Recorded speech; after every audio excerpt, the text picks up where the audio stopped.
sebuah teks laporan hasil observasi pastinya memiliki struktur. Nah, struktur ini dibagi menjadi 3, yaitu definisi umum yang terletak pada paragraf pertama, kemudian deskripsi bagian yaitu penjelasan mengenai objek yang dibahas pada deskripsi umum, dan yang ketiga adalah simpulan.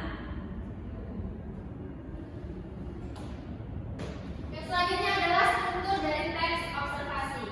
Yang pertama adalah pembuka, yaitu definisi umum. Bagian ini berada pada awal teks dan berisi pengenalan mengenai objek yang diamati.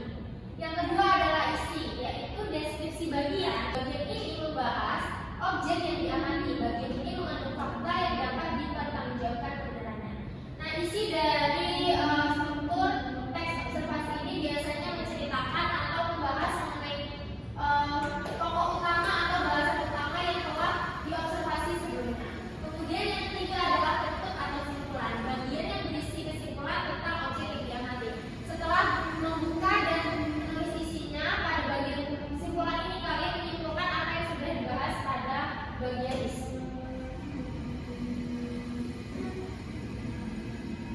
Nah, di sini ada contoh dari bagian definisi umum.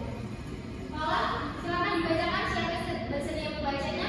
Silakan kita Membuka definisi umum. Psikopat adalah alat transportasi umum atau transportasi publik yang digunakan antara satu tempat ke tempat yang lain.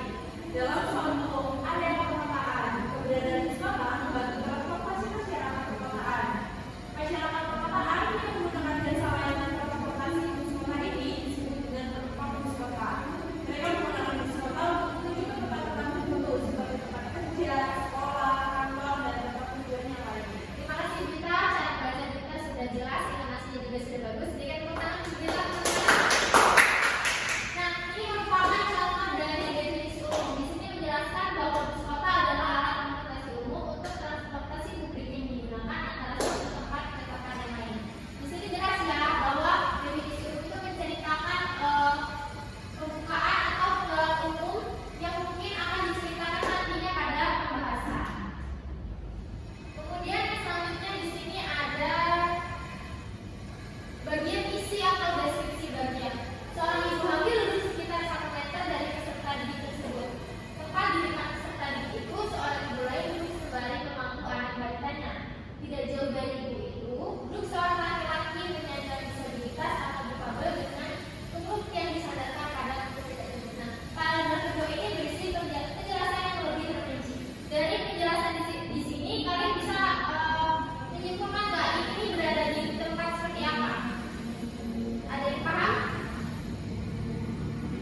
Sedang di sekolah ibu. Masa di sekolah ada ibu hamil kita? Di sekolah bu. Di terminal bu. Di rumah sakit. Nah, benar sekali ayah. Ditemukan itu ayah. Nah, jadi ini menjelaskan situasi di rumah sakit di mana ada ibu hamil, kemudian ibu yang lainnya itu memangku balitanya, dan terdapat seorang laki-laki penyandang disabilitas untuk mengantri masuk ke ruangan dokter gitu ya. Nah, bagian yang terakhir adalah penutup atau simpulan.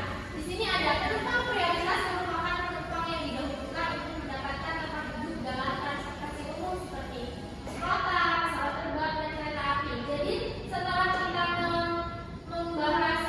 setelah kita menulis isi dari laporan hasil observasi, pada kesimpulan ini ditulis apa saja inti dari isi yang sudah kita bahas.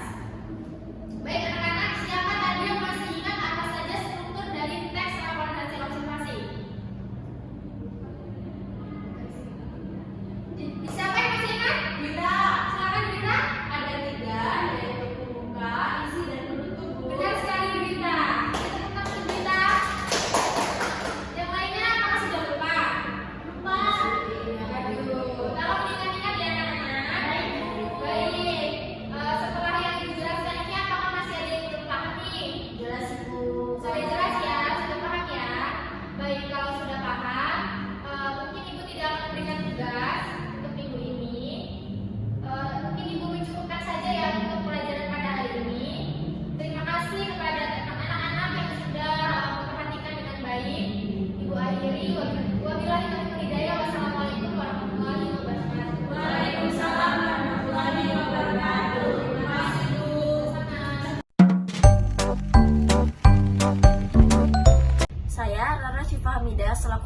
evaluasi lisan dari Saudara Rizky Maharani pada keterampilan 3, yaitu keterampilan memberi penguatan.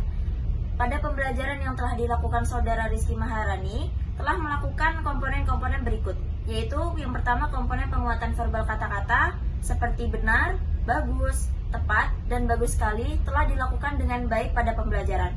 Yang kedua adalah komponen penguatan dengan kalimat, yaitu yang pertama pekerjaannya baik sekali, saya senang dengan pekerjaanmu makin lama makin baik telah dilakukan sangat baik pada pembelajaran. Yang kedua, melakukan penguatan nonverbal, seperti penguatan berupa mimik dan gerakan badan, melakukan penguatan dengan cara mendekati, melakukan penguatan dengan sentuhan, melakukan penguatan dengan kegiatan yang menyenangkan, melakukan penguatan berupa simbol atau benda, dan melakukan penguatan penuh dan tidak penuh telah dilakukan Saudara Rizky Maharani dengan sangat baik. Lalu, Saudara Rizky Maharani telah menggunakan penguatan pada sekelompok siswa, melakukan penguatan kepada pribadi tertentu, memberi penguatan dengan segera, dan melakukan variasi dalam penggunaan yang telah dilakukan dengan sangat baik pada pembelajaran.